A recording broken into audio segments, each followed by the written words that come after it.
Voilà, Congoman, Bumbu Diambote à tous les compatriotes, tous les Africains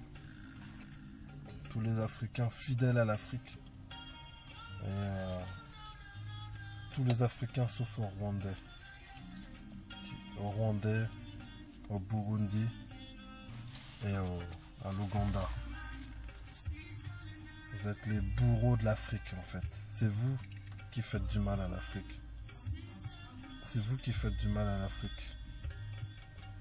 Il faut que l'Afrique avance, vous freinez l'Afrique.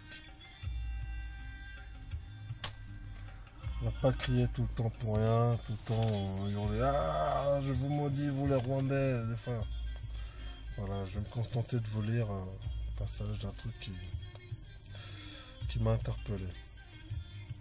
L'Afrique est aujourd'hui l'objet de convoitises des grandes puissances occidentales, Europe et Amérique, pour ne citer qu'elles. Il y a la Chine qui s'y met aussi, récemment. Elles veulent chaque jour toujours plus de pétrole, toujours plus d'or, toujours plus de diamants, toujours plus de cuivre, toujours plus de manganèse, toujours plus de cobalt, toujours plus de platine, toujours plus de coltan, toujours plus de quelque chose qu'il y a en Afrique. Même la terre elle-même. Et puisque le trésor semble inépuisable, puisque la rage de posséder la richesse africaine est chaque jour plus grande, plus irrésistible, alors les Occidentaux ont décidé qu'il leur faut maintenant, et sans plus tarder, l'Afrique. Il leur faut la terre africaine. Quand il y a quelque part, on est bien, autant être là-bas chez nous. Comme ça, c'est bon. C'était pareil pour l'Amérique. Donc pour atteindre ce but, il faut d'abord vider l'Afrique de ses habitants, tout particulièrement les Noirs du sud du Sahara, en contrôlant la région clé où va se décider bientôt, écoutez bien, l'avenir du continent africain, l'avenir de la race noire et peut-être l'avenir du monde. Vous avez vu? Ça confirme des choses que je disais précédemment. Écoutez bien, cette région clé, hautement stratégique, politiquement, économiquement et spirituellement, c'est le bassin du Congo. C'est-à-dire, plus clairement, la région occupée par les États suivants. Numéro 1, et pas des moindres, le principal autour duquel sont tous les autres, Congo-Kinshasa. Congo-Angola. Hein? Angola. Avant, c'était ex-Congo portugais avec un K. Congo-Brazzaville. Congo-Gabon, ex-Congo français avec un K. C'est à cette région que se référait le brillant écrivain visionnaire Frantz Fanon lorsqu'il disait que l'Afrique a la forme d'un revolver dont la gâchette se trouve au Congo. Voilà. La crosse, et c'est très symbolique, la crosse par laquelle on tient le revolver, c'est l'Afrique du Nord. Le canon par lequel on tue, hein, c'est l'Afrique du Sud. Là où sort la balle, là où sort le produit, c'est l'Afrique du Sud. Regardez bien nos amis, les minerais du Congo sont sortis par le Katanga, ça va dans les ports d'Afrique du Sud. Donc on sort la balle, on sort les trésors d'Afrique par l'Afrique du Sud.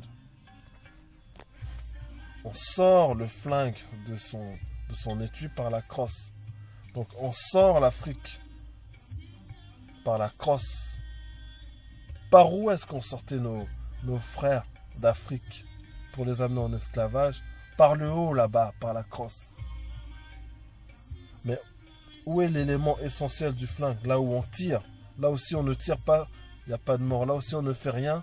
L'élément essentiel qui actionne le revolver, la gâchette, c'est le Congo. Regardez le sens. C'est un blanc, il a très bien compris. Il a très bien compris le sens géopolitique, stratégique, économique du Congo. L'avenir du continent africain, comme le dit encore si bien le cinéaste belge Thierry Michel, se joue en ce moment même dans le bassin du Congo. Les Occidentaux le savent bien, puisqu'ils détiennent les archives coloniales sur le grand visionnaire Simon Kimbangu. Voilà. Il fut déporté à Befal, à Akafela, Ubundu, Stanleyville, actuellement Kisangani, Elisabethville, actuellement Lubumbashi. Les Européens savaient parfaitement bien que le grand visionnaire Simon Kimbangu, toutes ces vérités qu'il balançait sur la place publique, toutes les choses qu'il disait, qu'il proférait, ça sonnait la fin imminente de la domination blanche sur l'Afrique.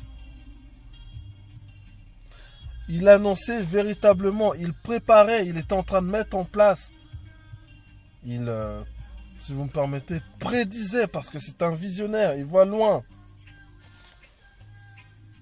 Il prédisait la véritable libération des Noirs du monde entier.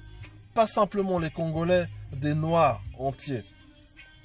Les Belges ne s'y étaient pas trompés. Les Belges, les Blancs. Ils savaient, à partir des prodiges, des prédications du visionnaire Kimbangu, que l'Afrique était, dès 1921, entrée dans une nouvelle ère, dans une nouvelle phase, dans une nouvelle étape, dans l'époque des temps nouveaux. Fini l'esclavage, fini le colonialisme, face à l'Afrique nouvelle, place à l'Afrique nouvelle, place à l'Afrique libre, à l'Afrique rayonnante. Mais il faut le tuer dans l'œuf, il a fallu le tuer dans l'œuf. C'est ça. Donc, ils ont pris Kimbangu, ils l'ont mis en prison pour le faire taire, pour ne pas qu'il rayonne. Alors, ces Belges avaient également compris que l'action de Kimbangu allait faire de Congo-Kinshasa la clé et la plaque tournante de la véritable indépendance de toute l'Afrique. Les grands événements qui secouent la région des Grands Lacs africains, l'Afrique centrale en gros, en ce moment même, doivent être interprétés à la lumière de l'avertissement fait par le grand visionnaire Kimbangu peu avant son arrestation le 10 septembre 1921 à Banza, dans le Bas-Congo. Il a prédit, l'Afrique connaîtra une première indépendance qui a eu lieu dans les années 60, mais l'Afrique en connaîtra une deuxième indépendance. On l'attend. Ce sont les prémices. Les choses sont en train de bouger en ce moment. Et il dit que à l'avènement de cette deuxième indépendance, il coulera beaucoup de sang. Il y aura beaucoup de morts. Ça a commencé. Ça a commencé. Mes amis, j'en appelle à tous les Africains à se regrouper autour du Congo. Regardez les Européens. Ils ont arrêté leurs querelles stupides. Regardez, les pires ennemis d'Europe, ce ne sont pas les Français et les Allemands, ce sont les Français et les Anglais. Mais face à la menace allemande, ils se sont mis ensemble pour écraser leur ennemi commun. Mes amis, frères africains, frères noirs en général, je vous invite à vous regrouper, à ce que l'on devienne une force autour du Congo. C'est à partir du Congo que l'Afrique rayonnera. Je ne vous le cache pas, vous le savez très bien tous, mieux que moi, vous les anciens. Un Congo forte, c'est une Afrique qui rayonne. Regardez bien à l'époque du maréchal Mobutu. L'Afrique n'était pas comme elle est aujourd'hui. Voilà, c'était ma tristesse que je voulais exprimer. Et regroupons-nous, n'arrêtons pas le combat. On peut avoir des coups de mou, des coups de fatigue, dire le combat sera long. Peut-être que je ne verrai pas l'aboutissement de ce pourquoi je me bats, mais ça mérite qu'on le fasse. Qui le fera à notre place? On a nos petits frères derrière. Il faut qu'on leur montre l'exemple, qu'on leur montre la marche à suivre. qu'on leur rouvre le chemin pour que eux continuent et reprennent notre flambeau. Yenge Yenge Ngeta.